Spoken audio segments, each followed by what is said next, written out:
Well, greetings to each of you and welcome to the Shakedown. I am your host, Aaron Dawson.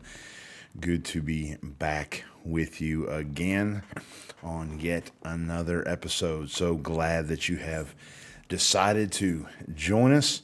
Hope that you have enjoyed the episodes thus far this season. Always excited to bring you new content. Hopefully that's engaging. Hope to give you some thoughts, give you some ideas as we walk through this career that is the corrections world. Tickled to death to have a very interesting and special episode this week. Have the opportunity to interview Major Deann Cash. She is the jail administrator with Forsyth County, Georgia. Had the opportunity to tour her jail. It's probably been about a year ago.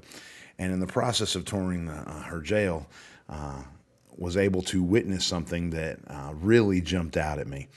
You know, as corrections officers and dealing with inmates, one of the most difficult things that we confront on a regular basis is how do we keep the inmates occupied in a way that is productive, both for their benefit, for our benefit. Because the truth of the matter is, if we don't have something for them to do, they're going to find something to do. And often, that's probably not going to be what we want them to do. And so as I've had the opportunity to visit different jails, talk to different folks, I'm often curious about things, programs, things they have in their facilities to meet that need. And so when I was in Forsyth County, they had a very interesting program. Looking forward to talking to Major Cash about that program, and I think it'll be something that you'll find very interesting and very informative. So, without further ado, let's jump into that interview.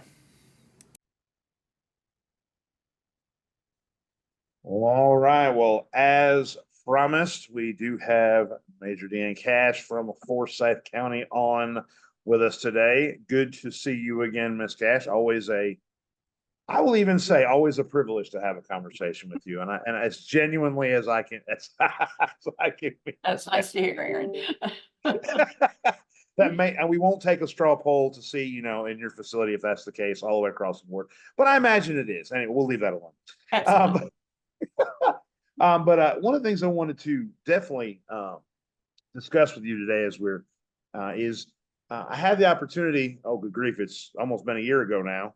To tour your facility, and anytime I have the opportunity to be in a jail, visiting that is, in a jail to see, you know, how different agencies, how they do things, how they operate, layout, staffing, all those kind of things. But something that was always important to me as an administrator was I have this building full of inmates that they're going to be occupied with something, and hopefully we can guide them in a direction that it's beneficial to them, beneficial to us, et cetera, et cetera.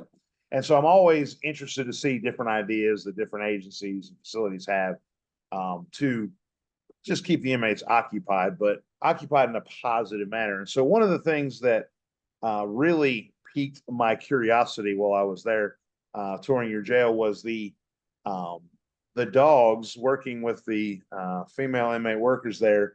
And just in our brief conversations about it, I thought this would be something that other folks need to hear about, because just by the sound of it, it's something that would be very replicable in any community or any different area. I mean, if you have dog shelters, then you can replicate this. And so I wanted to kind of flesh that out a little bit to get that information out there. So just getting started, could you just kind of give me like an overview of what the program is, and what you're looking to accomplish with the program? Sure. Several years back, Sheriff Freeman wanted to implement a program with dogs. Obviously, we have a shelter in the county, and nobody likes kill shelters. And if there was an opportunity to help out the shelter and help out the inmates, then win-win for everybody. So we visited some other agencies that had been doing a similar program, and we just jumped off and we did it in partnership with our shelter. as far as them providing the dogs, vetting the dogs, coming down, doing their checks, their weighing their shots, getting them fixed. So it was a total partnership with that. We started out with the males. We kind of vetted some males in the facility that had interest in that, and that worked out well. But a year later, we started our residential substance abuse treatment program, which is RSAT, which is a 9-month program with the state. We were able to obtain a grant so we could do it on site here. And you didn't have that downtime for inmates, just waiting to get a bed space. And it helped them to stay here and be close to their loved ones and hopefully facilitate a vocation when they leave here. So we decided that the women would take over our Pups with Purpose. That's what our little program's called. And give them the opportunity to do this. So we have a professional trainer that comes in once a week that teaches these women how to train these dogs. And these dogs are usually surrenders to the shelter. We have had some other ones that people have given us that our trainer would think would make a good therapy dog. So he comes in, he teaches the women how to train the dogs. And it's just so wonderful watching these women become responsible for something. I mean, they're all drug addicts. They're all alcoholics. Yeah. And they've always, their whole entire life, they've had no worth. They've been told their whole entire life they're crap. They can't do anything. So they end up addicted. Most of them are abused. They're sexual abuse. And to teach them a responsibility with a dog, it's just crazy the effect it has on these ladies. And for their future sobriety when they get out, because we follow them for a whole year once they get out. But we've actually had 2 of our ladies graduate that are now employed by our dog trainer that come back here to speak with the women. So it's been an awesome program. We get dogs that sometimes are just adopted out to the citizens, which they love. The citizens love being able to adopt a dog that actually inmates trained to get their good canine citizen certificate. And it's a great, it's the sheriff's favorite program in the agency. Then we've had a litter of dogs that we actually had 7 Labradoodle puppies surrendered to us.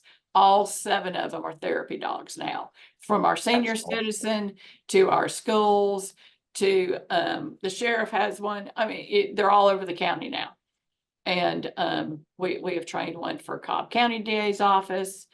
And recently we did the initial training for a service dog that is going to a former police officer that is now wheelchair bound by an accident that he sustained while on duty. So that was cool. We got to train that dog up for him, and he's now going to Scott Rucker and doing his further training for the dog to become a full service dog. But it started out here in the jail with inmates.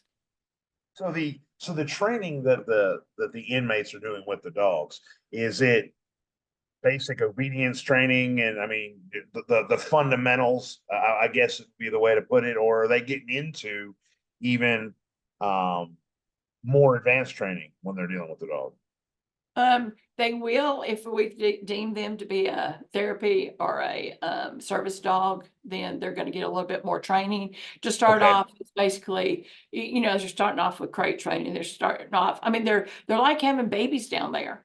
When you have a puppy, they're having to get up every 2 hours and go outside and take the puppies outside to go potty. And it's just from the ground up. And it's amazing to see them progress. The dogs progress and the ladies progress just by us going down there, sitting with them and telling them what a great job they're doing, because nobody in their life's ever told them they've done anything great. Oh, yes. Well, I will say the thing that jumps out in my mind the most in that 10 minutes that I was able to be in that housing unit watching was one, when the main door opened and closed, it was like the dogs knew they were fixing to be able to do something because somebody came in. So they were, all excited that, hey, we're fixing to do something. And then seeing each of the inmates get their dog and the connection that you were talking about earlier, that connection that which is therapeutic in of itself, the fact that, that connection that individual has with that dog. And then the fact that, when the dog would do what it was supposed to do, whatever it is they were trying to get it to do, that sense of pride of, hey, I did that. I had a part of that. I mean, and then, each of them rotating through that, like you mentioned, for each of those ladies, for each of those individuals, when they're done and they're back out, they have a fixed point, if you will, in their mind. There was, if never before, there was a time I was able to accomplish this, and there's a dog somewhere that is I was responsible for. So that that is awesome. So how many approximately how many inmates have you had go through this program and work with dogs? Well, we've had more male classes than we have female classes. So Okay. the male class originally probably had about 8 in it. The women are harder to get just because general population is smaller for women. That's And right, they have to qualify for the RSAT program before you even start thinking about dogs. So we've probably had 20 to 30 inmates go through it. Awesome. And as far as the dogs, like you said, you had some of them that adopted into the community, just folks in the community. Those that are capable go on to greater training, whether it be therapy or whatever the case may be. Now, after the dogs are adopted, I mean, have you had any feedback from the folks that adopted the animals as far as, how happy they were with it or whatever the case may be as far as dealing with the animals? Yes, a lot of them we have a Facebook page and an Instagram, and they'll post stuff and stuff. We had a meet and greet the other day. We've got a dog downstairs now named Daisy that her owner just beat her. I mean, she was scared to death, especially, and he was a guy. So it is taking her so long to gain trust. And so it's an older couple coming here to do a meet and greet because they want to adopt her. And so when they came, they had donated to our Pups with Purpose before they came. And we sent them a thank you note, and they're like, it's got little paws on it. Y'all put their little ink paw prints on the thank you note. They were just, the people in this community think it's the greatest thing going, but they absolutely will stay connected on social media with the dogs they've adopted.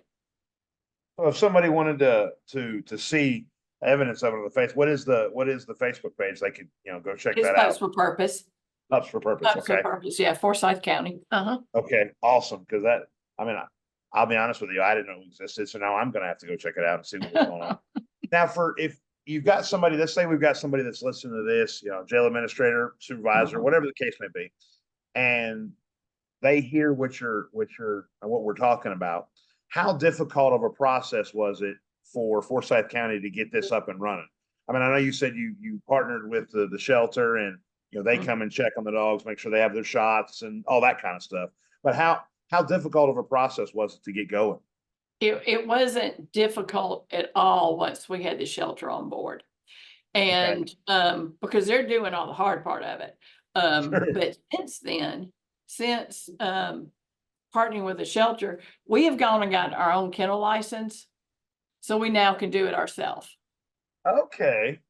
So yes, we can still take some in from the shelter if we want to, or the Humane Society, or if somebody calls and says, hey, I've got this dog I need to surrender, then we'll let our expert see, but then we can take them in too if we think it'll be a great dog for somebody. So and that was basically just filling out paperwork and making sure we had everything we needed to be able to operate ourselves. And most agencies have canines, so you already have a vet on contract. And basically that's what you need. Okay. because And you're going to be able to use your inmate program funds for this. So it's really not okay. costing us anything to run this program. Okay. That is, yes, because I mean, you can make the case it is to the benefit of the inmate population. That's an easy sell. So, Absolutely. okay. Now you mentioned that you mentioned the expert that Mhm. checks the dogs and see, is this a basic or is this a therapy or Mhm. whatever. Now, is that someone that works with the agency or is that a independent contractor that is in the community? It is, a guy named Scott Rucker. He has a training, a dog business in the county. He trains, Okay. he shelters, he boards, but he donates his time to us. That's awesome. Yeah. That's He awesome. is bought into this so much, um, for what we're doing for the inmates. Yeah. And he's probably, we're getting ready to get rid of the ones we have now. He's probably gonna bring 2 more of his labs that he raises for us to get the initial training done, and then he will Mhm. donate them to whether it's a kid that's autistic or special needs. But yeah, he donates all his time to us. That's awesome. Yes. That is awesome. And you said you had, 20, 30 inmates. Would that be the same about that number of dogs that you've had come through, or would that be different? We've probably had 100 dogs come through, and every one of them has been Oh, adopted. wow. Oh, Yes, wow. Now, yes. we may be kicking the top off the ant mountain with this question, but have you noticed that there are certain breeds of dogs that do better with the program than others? Yes. Like right now, we have just about all lab mixes down there. Um, and to be honest, when you get the pit mixes, they're harder to adopt because of the stigma that's placed Yeah. on them, especially with children and stuff. But yes, Sure. absolutely. Labs. I mean, we've had a number of German Shepherds. We've had Aussie mixes. We've had a gamut of different breeds, but most of them are just mutts. They're just, Sure. they're just mutts. Yeah. And, Yeah. and they just, want people to love them, and they're little, so it's great. Awesome. Awesome. Was there, if we had somebody that was interested in looking at a program or starting a program like this, is there any last kind of bits of advice that you might want to throw out there, Adam, that they might want to think about as they're digging into this? Well, you've got to think about the logistics of your building. Because we had to do some, okay, we're going to do this, we're going to do this, build that. So there was some logistics we had to take care Okay. of. Yeah. And the people you put in there, deputy wise or correction officers, Okay. they've got to want to be in there, and you need the same ones all the time. Our deputies, they're in the RSAT. They're the same ones. That's their job, is the RSAT program. Yeah. But they love dogs. They know how to train dogs also. So you've got to make sure you've got somebody who wants to be down there and buys into the program. Sure. Sure. Awesome. Awesome. Well, good deal. Well, Major Cash, I do thank you for your time on this. And again, just a simple tour of the jail, just, sparked a bit of curiosity. And so, here we are. And hopefully this will give some folks at least the idea, solve 2 problems at once, give our inmates something positive to do and help the local shelters as well. So Absolutely. I awesome. appreciate it. Well, everybody that is watching and or listening, go check out the Facebook page. You said Pups for Purpose, right? Pups with Purpose. Not for. No, I'm sorry, Pups with Purpose. Okay, so go check that out and you can get some information on there. But again, thank you, Major Cash, for your time. And it's always good to speak with you, as I said before, and we'll catch it again the next time. All right. Bye, Aaron. What a very interesting program to think about, to discuss. Highly recommend you check that out. If you go to Facebook, you can search Forsyth County Pups with Purpose and get a good understanding of what it is that they do, what it is that they're about, and some video and photo evidence of their success. Really appreciate y'all checking with us and participating in this episode. I appreciate it, guys. If as you're listening, and you enjoy, you find topics that you enjoy that are engaging, get the word out there. Tell some other people. You can go to theshakedown.org. You can find all the episodes there, or you can go to YouTube, search the Shakedown Podcast, and there's a list of the episodes that we've done. If this is an episode that you've enjoyed watching or listening to, hit that like, hit that subscribe. It helps us tremendously to get the information and to get the word, to get the positivity out there. Well, guys, I hope that you enjoyed this interview. Many thanks to Forsyth County and to Major Cash for making this feasible, making this work. But until the next time, guys, stay sharp, stay safe, stay vigilant. Godspeed.